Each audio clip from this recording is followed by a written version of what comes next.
గౌరవ్ ప్రతాప్ రెడ్డి గారు రియల్ ఎస్టేట్లో అక్రమాలు జరిగినాయి, అన్యాయాలు జరిగినాయి, వెలికి తీయాలి. వాస్తవమే. అన్యాయాలు అక్రమాలు ఎప్పుడు జరిగినాయి? నువ్వు ఎమ్మెల్యేగా ఉన్న పీరియడ్లో నీకు అనుచరులుగా బంటులుగా ఉన్న వాళ్ళు, దానిలో నీ పాత్ర ఏంది? నువ్వు వాడెక్కడైనా చావని, వాడెవడైనా అని నాకు ఎంత వస్తుంది, నాకు ఏం వస్తుంది అని ఆలోచించే వ్యక్తి. ఎవరైనా రియల్ ఎస్టేట్ చేయని ఎకరాకి 10 లక్షలు తీసుకున్నాం, ఎకరాకి 10 లక్షల రూపాయలు తీసుకున్నాం. అంటే 10 లక్షల రూపాయలు ఎకరాకి తీసుకున్నావు అంటే నువ్వేమిచ్చే వాళ్ళకి లైసెన్సు? ఏమైనా దోచుకుంటావు బాబు, ఏమైనా చేసుకోండి, నా డబ్బు నాకు ముఖ్యం అని 10 లక్షలు నీకు ఇచ్చినాకే ఆడ అనుమతులు వచ్చాయి. ఇప్పుడు ఎవరు ఇబ్బంది పడుతున్నారు? వెంచరేసిన చిన్న చిరకాళ్ళలో లేదా పెద్దోళ్ళలో వెంచరేసిన ఓనర్లు, ఫ్లాట్లు కొనుక్కున్న చిన్న కుటుంబాలు, మధ్యలో అధికారులు. మీ రాజకీయ ప్రాబల్యం అట్లా ఉండింది. పైన జగన్మోహన్ రెడ్డి గారి దగ్గర నుంచి దాకా మీరు పెట్టమని దగ్గర సంతకం పెట్టాలా. మీరు తప్పు అంటే తప్పు, ఒప్పు అంటే ఒప్పు. ఈరోజు నీ 10 లక్షలు కాసుల కకృతికి, నీ దుర్మార్గానికి బలైంది ఎవరు? వెంచరేసిన ఓనరు. ఏదో బిడ్డల భవిష్యత్తుకు బాగుండదని పెట్టుబడి పెట్టిన సామాన్యులు. ఆ రోజు నువ్వు చెప్పినట్టు చేయకపోతే బదిలీ అయ్యడమో, ట్రాన్స్ఫర్ అవడమో, డిస్మిస్ అయ్యే అధికారులు నీ కాసుల కకృతి కోసం ఇంతమంది బలయ్యారు. నువ్వు ఈరోజు విజిలెన్స్ ఇదంటున్నావు. విజిలెన్స్ కూడా జరుగుతుంది. మరొక్కసారి మళ్ళీ చెప్తున్నా, ఈ కావలి పెద్ద నారాయణరెడ్డి గారి విగ్రహం దగ్గర ఈ విషయం తేలినాం కూడా మళ్ళీ కొండతో నీళ్లు రెడీ చేసుకో. మా ఎమ్మెల్యే గారి కాళ్ళు నీతోనే కడిగిస్తాం ప్రతాప్ రెడ్డి. పైపెచ్చు టికెట్ల విషయం మాట్లాడుతున్నాడు. నీకు ఎమ్మెల్యే అన్నాడు. కావలి ప్రజలు ఏమనుకుంటున్నారంటే ప్రతాప్ రెడ్డి టికెట్ తెచ్చుకుంటే, అంటే ప్రతాప్ రెడ్డి కొంచెం డౌట్ ఉందని అక్కడ పక్కన విష్ణు నా పెద్ద మనిషి ఆయన కూడా క్యాండిడేట్ రేస్లో ఉన్నాడని ప్రజలు అనుకుంటున్నారు. ఒకవేళ ఆయన కానీ టికెట్ తెచ్చుకుంటే, ఒక ఇతరే కానీ తెచ్చుకుంటే కృష్ణారెడ్డి గారి మీద 60,000 మెజార్టీ కాదు 60,000 ఓట్లు ఏమైనా తెచ్చుకోగలడా అనే మీమాంస జరుగుతుంది ప్రతాప్ రెడ్డి. పైపెచ్చు కావలి ప్రజలు ముక్త కంఠంతో ఒక 10% నీ దగ్గర ఏదో మా వాళ్ళే ఉండేది ఆడ కూడా కొద్దిగా ఏదో ఇరుకు ఇబ్బంది ఉండేవాళ్ళు, డబ్బులకి ఇబ్బంది పడుతున్న వాళ్ళు ఏదో ఒక పని ఎంచుకోవాలి కాబట్టి అతను పెట్టే పోస్టులు అవి పెడతా ఉన్నారు. లేదో కొంతమంది రాజకీయ నిరుద్యోగులు కూడా ఉన్నారు. ఏ పని పాట చేయరు. తెల్ల చొక్క తెల్ల ప్యాంటు. నేను చెప్తున్నా, ఏ పని చేయరు. తెల్ల చొక్క తెల్ల ప్యాంటు మనవన్న నలిగి ఉంటాయి పాపం. 24 గంటలు తిరిగేవాళ్ళం. వాళ్ళ తెల్ల చొక్క తెల్ల ప్యాంటు ఎక్కడ నలగదు. ఏ పని చేయరు, ఏ వ్యాపారం ఉండదు, ఏ కూల్డ్రింక్ షాప్ కూడా ఉండదు. ఇట్లాంటి వాళ్ళు కొద్దిమంది తెప్పించి మిగతా వాళ్ళంతా 90%. కృష్ణారెడ్డి గారు లాంటి వ్యక్తి ఈ కావలి నియోజకవర్గానికి రావడం మన అదృష్టం. మరొక్కసారి ఇట్లాంటి వ్యక్తిని మనం నిలబెట్టుకుంటే కావలికి మేలు జరుగుద్దని నీ దగ్గర ఉన్న 10% మిగతా ఇచ్చి అందరూ కూడా అనుకుంటున్నారు.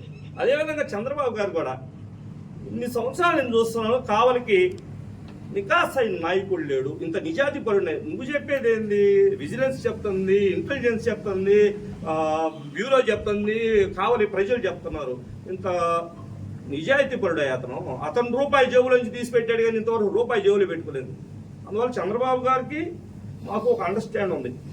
వారు ఇట్లాంటి వాళ్ళు వదులుకుంటే మళ్ళీ ఈ కావలి నియోజకవర్గానికి నాయకుడు దొరకడు, నీకు మొగుడు కూడా దొరకడని చంద్రబాబు గారు ఎప్పుడో నిర్ణయించుకున్నారు. అదే మాట అసలు మా టికెట్ గురించి నీకెందుకు ప్రతాప్ రెడ్డి? పైపెచ్చు దమ్ము దమ్ము మగతనం.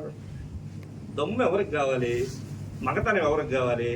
ఇదేమన్నా హెప్చార కొంపలా నీ దమ్ము నీ మగతనం చూపించడానికి? నువ్వు ప్రజాప్రతినిధివా? నువ్వు ప్రజలు నీకు ఓటేసి 2 సార్లు గెలిపించింది ప్రజా సమస్యల మీద పోరాడమని.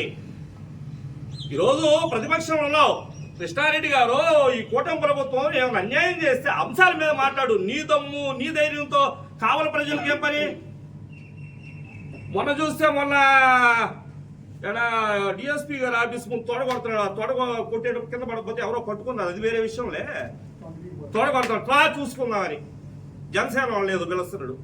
తొడగొట్టడానికో మగతనం చూపించడానికో దమ్ము చూపించడానికో నీకు కావల ప్రజలు నీకు 2 సార్లు ఎమ్మెల్యేగా చేయలేదు ప్రతాప్ రెడ్డి.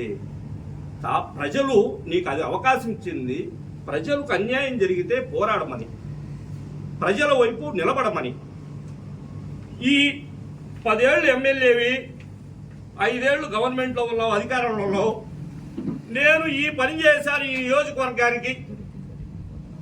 ఈ కృష్ణారెడ్డి గారు ఈ తార్ రోడ్ వేసినట్టు, ఈ అండర్ బ్రిడ్జ్ పాస్ చేసినట్టు, ఇట్లా పనులు చేసినట్టు నేను ఈ పని చేశానని చెప్పుకోవడానికి ఏమన్నా నీకు ఒక్కటన్నా ఉందా ప్రతాప్ రెడ్డి? లాస్ట్కు నీ ఇంటి ముందు రోడ్డు కూడా మా ఎమ్మెల్యే గారు వేసింది కదా. ఏం మొహం పెట్టుకుని మాట్లాడతావు మీడియా ముందు?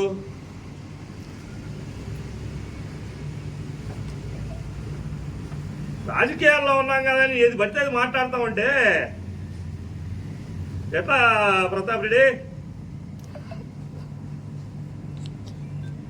సరే, పైపెచ్చు రాజకీయాలకు అలవాటు పడిపోయి, అన్యాయం అక్రమంకి అలవాటు పడిపోయి ప్రజలు 30,000 పైచులకు ఓట్లతో చేదరించుకున్నా కూడా ఇతనికి బుద్ధి లేదు. గాలిలో గెలిచారంటున్నాడు ఎవరు? మా లోకేష్ బాబుని వాళ్ళని వెళ్ళని.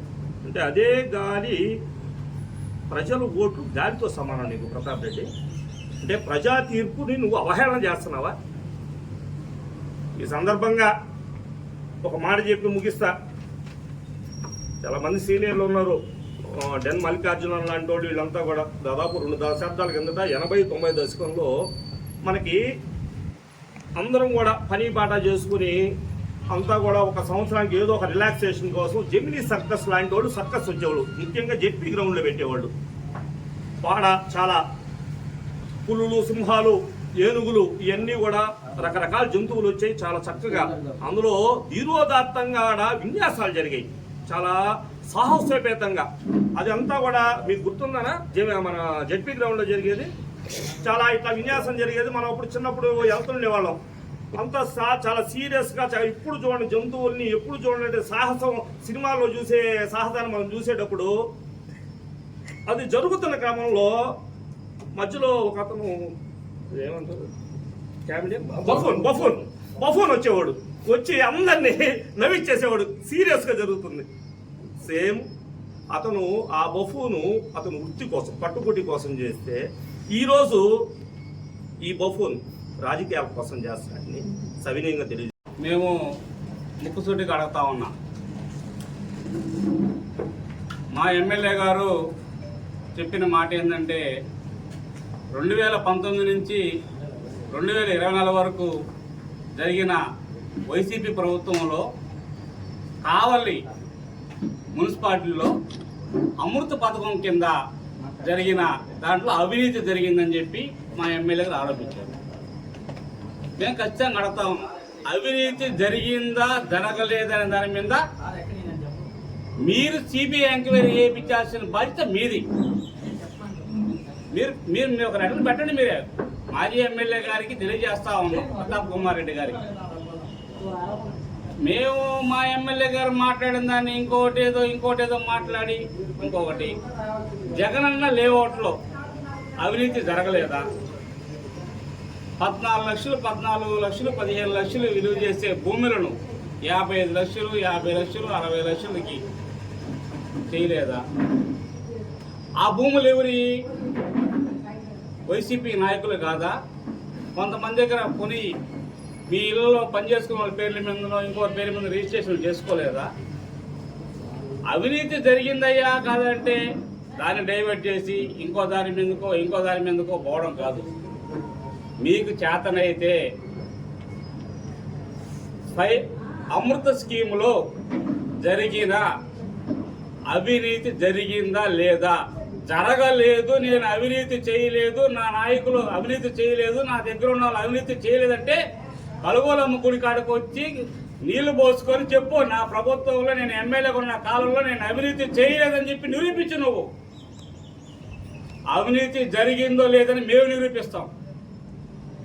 అంతేగాని సైడ్ ట్రాకులు, ఆ ట్రాకులు, ఈ ట్రాకులు వేసి ఏదో ప్రజల్ని తప్పుదోవ పట్టించాలంటే ఆల్రెడీ నిన్నే పక్కదోవ పట్టించారు. నువ్వు ప్రజల్ని తప్పుదోవ పట్టించలేవు. మా నాయకుడి మీద ఈ 2 ఏళ్ల పరిపాలనలో ఇంతైన అవినీతి మరక ఉంటే నిరూపించండి. కాబట్టి మా పెద్దలందరూ మాట్లాడారు, ఇంకా ఇంత ముగిసిపోదు కాబట్టి ఇంకా ఉన్నాయి కాబట్టి అందరికి నమస్కారం.